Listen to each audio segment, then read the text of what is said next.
सीने के स्याही से जो लिखते हैं अपने इरादे को, उनके मोहब्बत के पन्ने कभी कोरे नहीं हुआ करते। हम हुए हैं जिक्र के देखे खदी तो हर मन संकल बा राजू।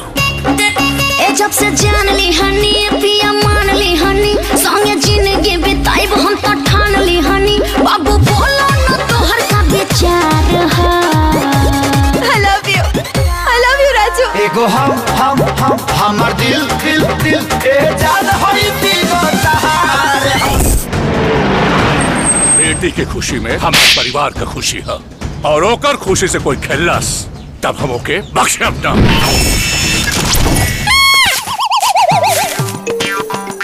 चल तू भाई बला को टाल तू। अरे भांजी ये केकरा से प्यार करता है? हमार बेटी तोहरा के जीवन साथी चुन ले बाड़ी, और 15 दिन में अगर तू 15 लाख कमा के लिए तो हम अपन बेटिया का हाथ तोहरे हाथ पे दे दे। कुछ कर गुजर ऐसा कि दुनिया तमाम हो जाए, आशिकों के जुबां पे तेरा भी नाम हो जाए। हम कह देली ना तू घर छोड़ के कहीं नहीं जाइबे। इतिहास दोबारा ना दोहराई, हम वादा करता।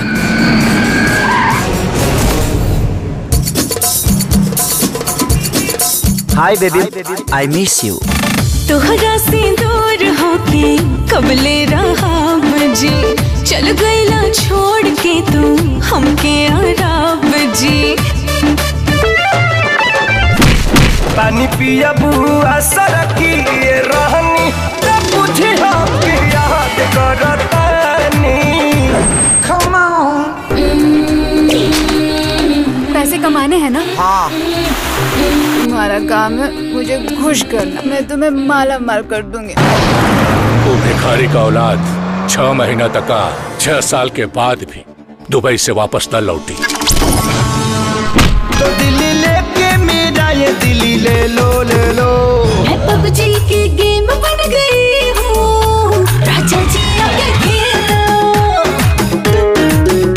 मैं पबजी की गेम बन गई हूँ, राजा जी आके खेलो।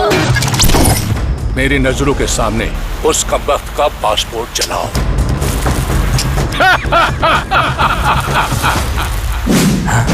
शर्त पर सत्ता और सरकार चलेला, लेकिन प्यार दिल से होला।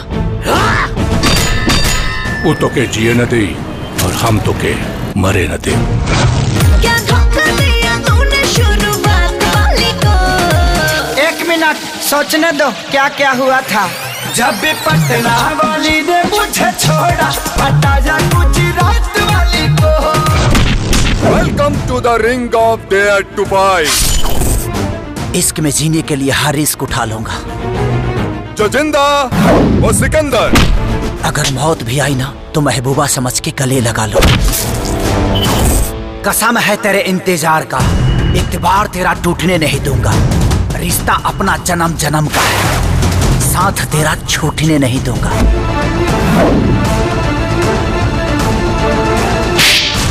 कि हम हिंदुस्तानी अपने वतन के लोगों के लिए जान दे भी सकते हैं और ले भी सकते हैं।